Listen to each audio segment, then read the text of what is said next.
अस्सलाम वालेकुम, आपको एक बार फिर से खुशामदीद करती हूँ morEwish कुजीन में। आज मैं बना रही हूँ कुकी क्रम्बल बार्स। कुकी की एक बेस है, उसके ऊपर चॉकलेट फज की लेयर है और फिर क्रम्बल टॉपिंग है जिसके अंदर चॉकलेट चिप और वॉलनट्स भी शामिल हैं। बहुत ही मज़ेदार और बहुत ही कम इंग्रेडिएंट्स के साथ ये बार्स तैयार हो जाती हैं। इसमें सिर्फ एक ही मुश्किल है कि एक बार खाने के बाद आपका हाथ रोकना मुश्किल हो जाता है। चलिए जल्दी से देखते हैं कि इस मज़ेदार सी रेसिपी के लिए हमें क्या क्या चीज़ें दरकार हैं। तो बिस्मिल्लाह पढ़ के शुरू करते हैं। सबसे पहले मैं इस रेसिपी की रिसोर्स बता दूं। मैं यूजुअली ग्रेट वैल्यू ब्रांड का जो वॉलमार्ट का ब्रांड है कंडेंस मिल्क लेती हूँ। जब लास्ट टाइम मैं दिल से दिलाशे बना रही थी तो मैंने इसका रैपर उतारा और मुझे ये चॉकलेट क्रम्ब बार्स की रेसिपी मिली। इसको ट्राई करने के बाद सोचा मैं आप लोगों के साथ रेसिपी को ज़रूर शेयर करूँगी, तो वही आज हम बना रहे हैं। एक 9x13 इंच की डिश ली है और इसको मैं मक्खन की मदद से खूब अच्छे से ग्रीस करूँगी। आप चाहें तो पार्चमेंट पेपर भी लगा सकते हैं, उससे ये ज़्यादा अच्छा ईजीली हैंडल हो जाएगा।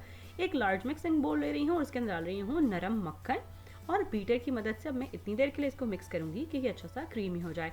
आप चाहें तो इसको विदाउट बीटर भी कर सकते हैं। अब इसके अंदर मैं शामिल कर रही हूँ मैदा और चीनी, साथ में डाल रही हूँ नमक और इन तमाम चीज़ों को अब हम इतनी देर के लिए मिक्स करेंगे कि ये एक अच्छा सा क्रम्बली सा मिक्सचर तैयार हो जाए।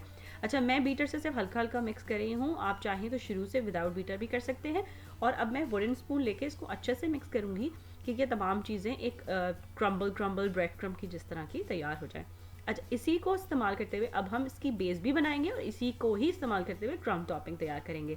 तो इस मिक्सचर में से तकरीबन 2 कप के बराबर मैंने मिक्सचर लेके अपनी प्रिपेयर्ड डिश में डाला है और इसको मैं अच्छा सा फैलाने के बाद हाथ की मदद से पूरा फ्लैट कर लूँगी। हाथ से होगा ये कि मक्खन सॉफ्ट होता जाएगा और आप अच्छा सा इसको एक बनाते जाएंगे। अगर आपको कहीं पे खाली जगह नज़र आए तो आप उसमें से थोड़ा सा और निकाल सकते हैं। अब हम इसको बेक करने रख रहे हैं। ओवन में रख रही हूँ जिसको 350 डिग्रीज पे ऑलरेडी प्री हीटेड है, तकरीबन 10 मिनट के लिए, या साइडों से ये अच्छा सा पक जाए और हल्की सा कलर आ जाए। अब अपनी फज टॉपिंग तैयार करते हैं। तो ऑफकोर्स सॉस पैन में डाल रही हूँ ग्रेट वैल्यू का कंडेंस मिल्क और साथ में डाल रही हूँ सेमी स्वीट चॉकलेट चिप। ये स्पॉन्सर्ड पोस्ट नहीं है, आप चाहें तो किसी भी ब्रांड का कंडेंस मिल्क इस्तेमाल कर सकते हैं।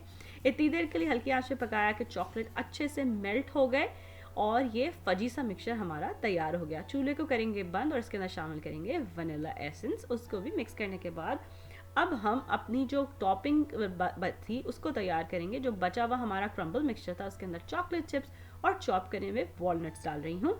तमाम चीज़ों को अच्छे से मिक्स करूँगी और इसको रखूँगी साइड में। और इतनी देर में हमारा जो बेस हमने बेक करने रखा था वो हो गया है तैयार। आप देख सकते हैं कि इसके ऊपर बहुत हल्का हल्का सा साइडों से कलर आया है।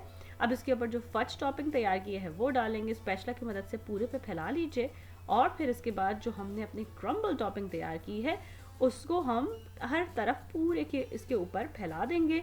और इसको डालने के बाद मेक श्योर कर लीजिए कि एक ही जगह वॉलनट्स या चॉकलेट चिप ना आ जाएं। तो चमचे की मदद से मैं उसको अच्छा सा पूरी तरफ बिखरा रही हूँ।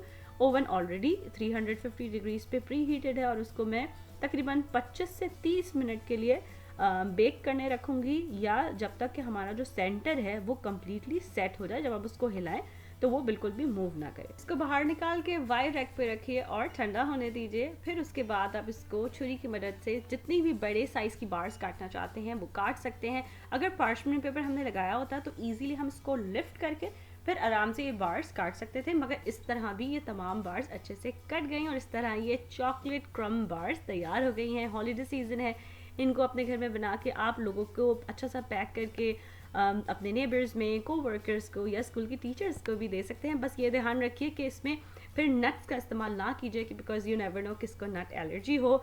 और अगर इस रेसिपी को अपने पास ट्राई कर रहे हैं तो मुझे ज़रूर बताइए कि ये आपके पास कैसी बनी।